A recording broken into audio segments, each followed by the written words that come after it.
I have Mayuresh Joshi, fund manager at Angel Broking, joining me at this stage. Mayuresh, great to have you on the show. I'm going to start by asking you what your reaction is that the governments might have agreed in principle for this deal on gas. It's quite significant. Of course, the markets are very excited about it.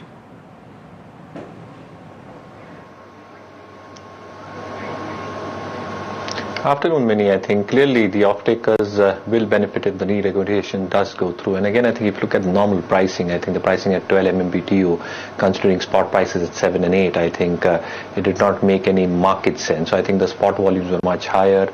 The take or pay liability, again, I think if there is some amount of respite on that front, it is a positive. But again, I think there are 2-3 aspects that one really needs to look at. The 7.5 MMT off-take, which GAIL, BPCL, IOC takes, I think if it's negotiated down to those 7-8 levels on spot pricing, a definite impact in how EPS will pan out for these companies in FY17, FY18. However, I think if you look individually, GAIL, for example, has its own sweet problems related to LPG and liquid hydrocarbons.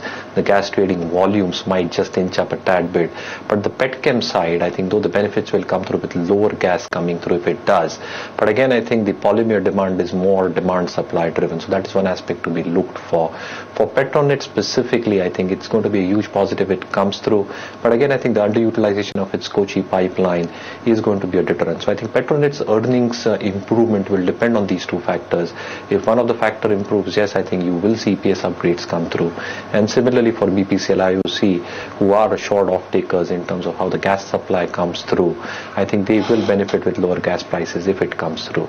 So yes, I think the earnings estimates will be increased from an FY17, FY18 perspective, but clearly I think the other aspects of the business also need to improve simultaneously for a re-rating of these stocks to happen. Okay. Mayuresh, a whole clutch of the mid-cap stocks, small-cap stocks are also up on the back of this. Indraprasth Gas, Gujarat, State Petrochemicals. Anything that you like over there? What is your own sense of it?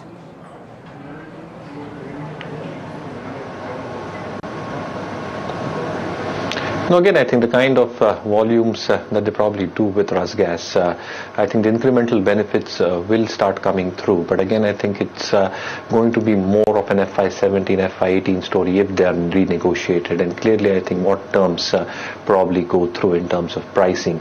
So yes, I think we're not ruling out some upsides on city gas distribution companies, including Indraprasth Gas, to a certain extent GSPL, Gujarat Gas, but clearly I think the bigger beneficiaries would be Petronet, GAIL, to a certain extent even the oil marketing companies like a BPCL, IOC, who probably have some amount of offtake when it comes to the RasGas volumes. Okay, Mayuresh, stay on with us. We'll head into a short break, come back, talk to Mayuresh about how he sees the other sectors of the market, and also get you a very interesting story that does put a question mark on the go-to sector these days, which is really renewable energy and the solar piece within that, where there's been such a lot of excitement. The latest news coming out of the US company SunEdison seems to have raised a big question mark on that. We come back and talk about that. Stay tuned.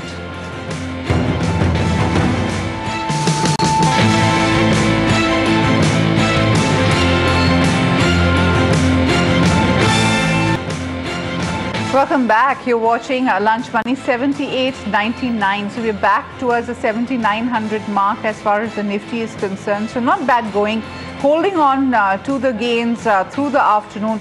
And we are going to be watching out for that. Remember, last parts of Asia were up, and of course the emerging markets are having a pretty good week after a lot of volatility. But let's put the spotlight on a sector that has been the go-to sector, the most exciting sector with a lot of players getting into it. I'm talking about renewable energy, especially solar. There's some big plans and targets for the Indian solar development piece, and the government has been really gung-ho about it. But there is one piece of news that has really caught the attention of the industry, and there are lots of questions being raised about the road ahead. It all stems around SunEdison, which just couple of months ago got the bid for one of the big projects over here and emerged as the lowest bidder in the latest round of auctions, bidding at rock bottom rates of the under 5 rupees per unit, which was seen as very unsustainable for a government tender. But since then, after shaking up the industry with that bid, things seem to have gone pretty wrong for SunEdison, and that's the way the stock has really done. It's almost crashed, and we were speaking to our Bloomberg reporter earlier, and she was telling us how hedge funds have been big sellers on this stock. So why should it really concern Indian solar players? Let's go across to my colleague Mehak, who joins me on the story. Mehak, really, is SunEdison crashing because of hedge funds selling? What impact does it have on India's very ambitious solar plans? Why should we be looking at it? Well, Mini, in fact, there are 2 or 3 contours to this piece and news which has really shaken up the industry at this point in time. Let's first quickly look at SunEdison and why is it in the center of the controversy or storm, as it's been called. On the one side, in India, it is the second company to have emerged and bagged really a solar project at a competitive rate. Sky Power, the US-based company, was the one before this that had bid 5.5 rupees per unit, unheard of for solar before that. And this time around, it's 4.63 for the 500 megawatt plant in Andhra Pradesh. NTPC built that plant, so there's almost a sovereign guarantee to it. Fierce competitive bidding took place there. You had about 17 Indian companies, 11 international companies.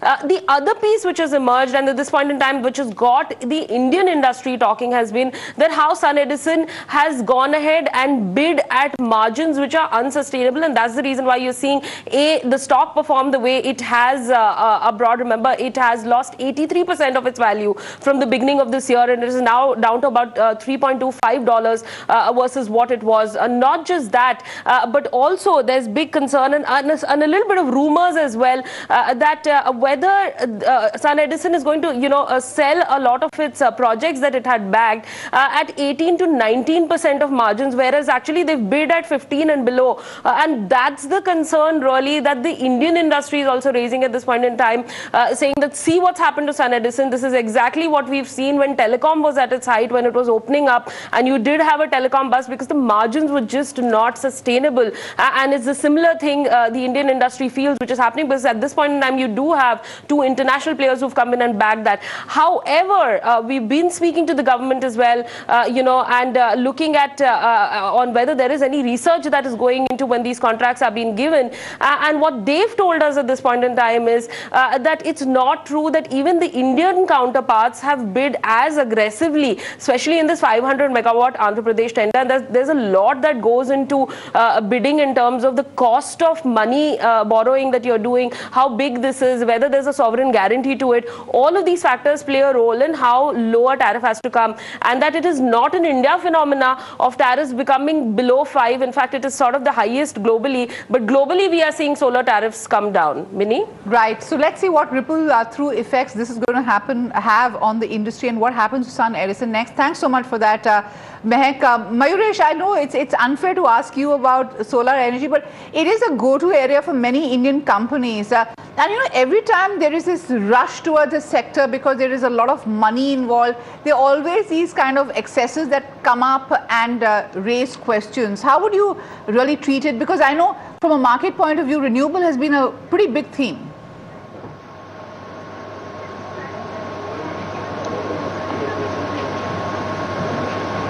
So again, Mini, I think the clear intent and focus of the government on renewable energy itself is a very positive sign. But again, one must understand that structurally, I think for renewable energy as a whole, the installation to come through and probably the assured kind of an acceptance to probably come through is going to take time. Having said, probably I think one of the companies that we like within the space has been Inox Wind. Our take is that the kind of order book that the company has, the expectations in terms of orders coming through, holds the company in good stead. So we are expecting good earnings growth to probably come through over the next couple of years. But again, I think the companies which have decent balance sheets, have long drawn out cash flows, I think will be able to successfully manage the entire spectrum from setting up these units probably to realizations. So I think being very stock specific is a key thesis in this segment itself. And though the returns might be back-ended, again I think the returns can be substantial, because once the cost of putting through your plants are done with, I think the returns in terms of cash flows, once they start coming through, would be quite substantial. So I think within the renewable energy space, Inox is something that I'll still prefer. Okay. We spoke about gas and renewable energy. Let's talk about what are the themes that you like in a market like this, Mayuresh. There is a section of experts who believe that we are bracing ourselves for a big fall because there are two things that are happening. One is the Fed liftoff, which is finally expected in December, and the second is earnings downgrades after this set of earnings. Are you among those in that camp?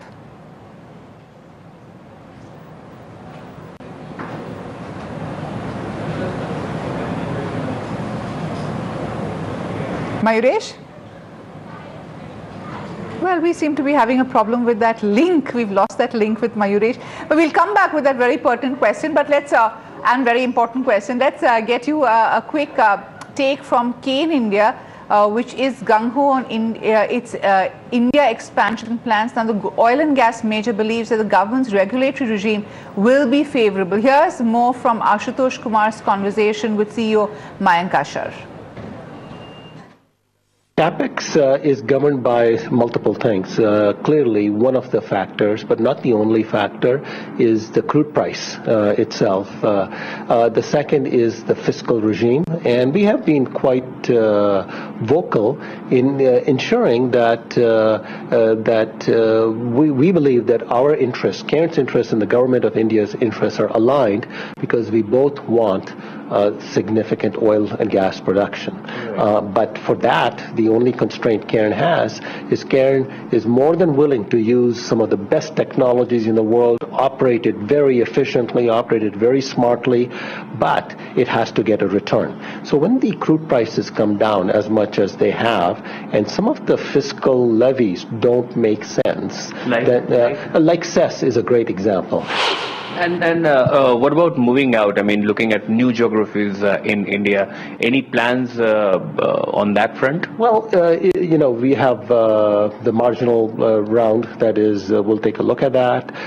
And there are some new initiatives by MOP&G in terms of investment. So we will look at that.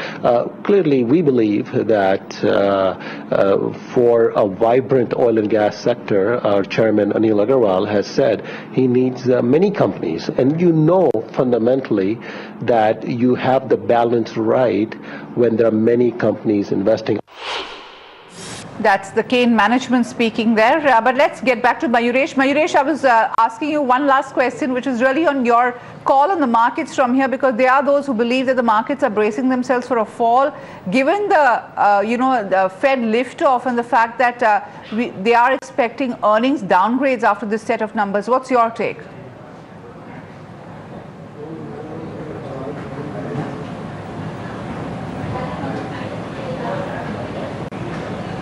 Well, we seem to have a real problem with Mayuresh's link. Sorry about that. We'll skip that and try and get him again next time he is with us. But let's go across into a break now. We'll come back and get you an update from the European markets, which have opened up.